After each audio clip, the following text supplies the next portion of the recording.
इस जीवन की सबसे बड़ी उलझनों में से एक है तुलना, जो हमारे आत्मसम्मान को धीरे धीरे निगल जाती है। हम अपनी पहचान को भूलकर दूसरों की छवि में खुद को देखना शुरू कर देते हैं। तुलना सिर्फ दुख लाती है और आत्म स्वीकृति ही वास्तविक सुख का मार्ग है। जब हम बचपन से बड़े होते हैं तो हर कोई हमें किसी से बेहतर बनने के लिए कहता है, किसी से ज्यादा अंक लाने के लिए, किसी से ज्यादा सुंदर दिखने के लिए, किसी से ज्यादा कामयाब होने के लिए। धीरे धीरे हम ये भूल जाते हैं कि हम कौन हैं और क्या बनना चाहते हैं। हम सिर्फ इस बात पर ध्यान देने लगते हैं कि हमें दूसरों से कितना आगे निकलना है। यही तुलना का जाल है। जैसे जैसे हम अपने अस्तित्व को स्वीकार करते हैं, वैसे वैसे हम तुलना की जंजीरों से मुक्त होते जाते हैं। तुलना का खेल कभी नहीं रुकता, क्योंकि हमेशा कोई ना कोई आपसे आगे होगा। और यही सच्चाई है। अगर हम आज किसी एक से बेहतर भी हो जाए, तो कल कोई और हमारे सामने होगा, जिससे हमें खुद को छोटा महसूस होने लगेगा। यह सिलसिला कभी खत्म नहीं होता। तुलना करना खुद के साथ अन्याय करना है। जब हम किसी और की जिंदगी के आधार पर अपनी जिंदगी को मापते हैं, तो हम अपनी खुशियों को खुद ही सीमित कर देते हैं। खुद को स्वीकार करना कोई एक दिन की प्रक्रिया नहीं है, यह एक निरंतर अभ्यास है। हर सुबह उठकर हमें यह याद दिलाना होता है कि मैं जैसा हूं वैसा ही ठीक हूं। जब हम यह भावना अपने भीतर बिठा लेते हैं, तो हमें किसी से भी तुलना करने की जरूरत नहीं रह जाती। खुशी तब नहीं आती जब हम दूसरों से आगे निकलते हैं, बल्कि तब आती है जब हम खुद को समझते हैं और अपनी जरूरतों के अनुसार जीवन जीते हैं। हमें अपनी राह खुद चुननी चाहिए, वो राह जो हमारी आत्मा को सुकून दे, न कि वो जो समाज को दिखाने के लिए हो। बहुत बार हम दूसरों की अपेक्षाओं को पूरा करने के चक्कर में अपना असली स्वरूप खो बैठते हैं। इस किताब में बताया गया है कि जीवन में सबसे महत्वपूर्ण होता है अपनी पसंद से जीना।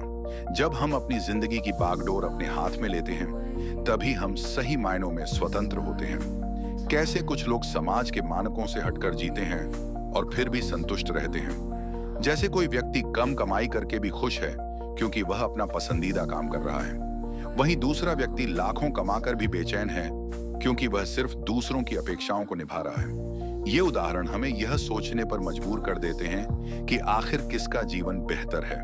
हमें खुद को स्वीकारना होगा, अपनी कमजोरियों, अपनी विशेषताओं, अपनी भावनाओं और अपनी असफलताओं को। जब हम खुद को पूरी तरह स्वीकार लेते हैं, तो हम दूसरों के जजमेंट से डरना बंद कर देते हैं। यही आत्म स्वीकृति की ताकत है। तो आज से, अभी से अपने आप से यह वादा करें, मैं किसी और से नहीं, सिर्फ खुद से बेहतर बनूंगा। यही असली आजादी है, यही आत्मसम्मान है, यही जीवन है। हर इंसान इस दुनिया में एक खास उद्देश्य के साथ आया है, लेकिन जैसे ही हम इस संसार में सांस लेना शुरू करते हैं, हमें दूसरों से तुलना करना सिखा दिया जाता है।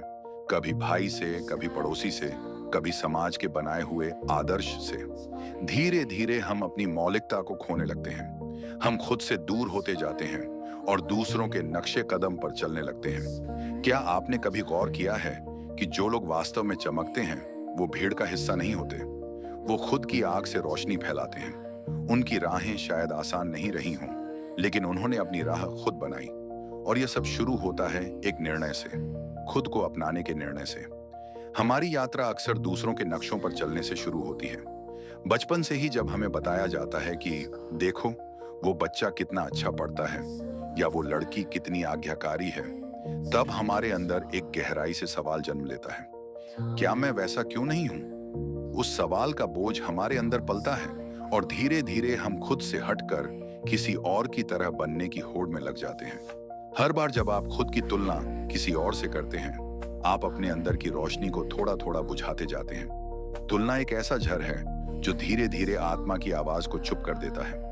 और सबसे खतरनाक बात यह है कि यह प्रक्रिया इतनी सामान्य लगती है कि हमें इसका एहसास तक नहीं होता। सोशल मीडिया ने इस जहर को और तेज बना दिया है। हम हर रोज ऐसे चेहरों को देखते हैं जो हमेशा खुश दिखते हैं, सफल लगते हैं और परफेक्ट जीवन जीते हैं। लेकिन सच ये है कि हम सिर्फ उनकी बाहरी तस्वीरें देख रहे होते हैं, उनकी अंदरूनी लड़ाइयां नहीं। फिर भी हम खुद से वही सवाल करते हैं, मैं ऐसा क्यों नहीं हूं? यहीं से एक अहम मोड़ आता है।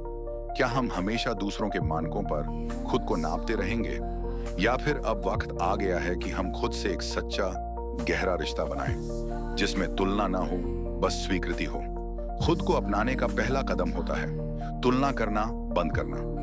यह कोई आसान फैसला नहीं होता, क्योंकि यह आपके सोचने के ढंग को, आपकी आदतों को और आपकी मान्यताओं को चुनौती देता है। लेकिन यही वह निर्णय है जो आपकी आत्मा को आजादी देता है। जब आप खुद से कह पाते हैं कि मैं जैसा हूं वैसा ही ठीक हूं, तभी आप अपनी राह चुनने के काबिल होते हैं। दूसरों के रास्ते पर चलना आसान लगता है क्योंकि वो पहले से तय होते हैं, लेकिन आपकी अपनी राह अनजानी होती है, कई बार डरावनी भी। और यही वजह है कि बहुत से लोग कभी अपनी राह पर चलने की हिम्मत नहीं कर पाते। वो सोचते हैं कि भीड़ में रहना ही सुरक्षित है, लेकिन भीड़ में आपकी पहचान खो जाती है। आपकी आवाज, आपके सपने और आपका असली मैं कहीं खो जाता है। कभी कभी समाज का दबाव भी इतना होता है कि हम अपनी पसंद, अपने जुनून और अपनी प्राथमिकताओं को मारकर दूसरों की पसंद को ओढ़ लेते हैं।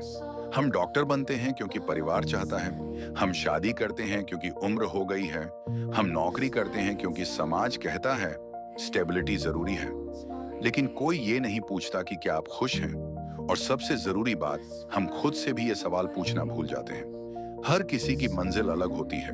कोई चंद्रमा तक पहुंचना चाहता है, कोई मिट्टी में खेलकर फूल उगाना चाहता है।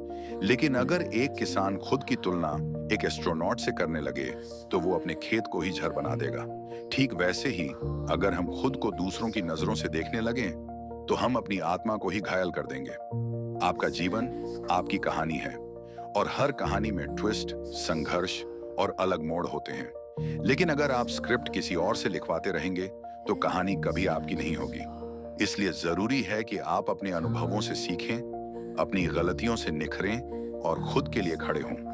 जो लोग अपनी राह खुद चुनते हैं, वो अक्सर अकेले होते हैं शुरुआत में, लेकिन वो भीड़ के लिए नहीं, अपनी आत्मा के लिए जीते हैं। वो लोग जो कह पाते हैं मैंने खुद को चुना, वो ही असल में जीतते हैं, क्योंकि जीत का मतलब सबसे आगे निकलना नहीं, बल्कि खुद से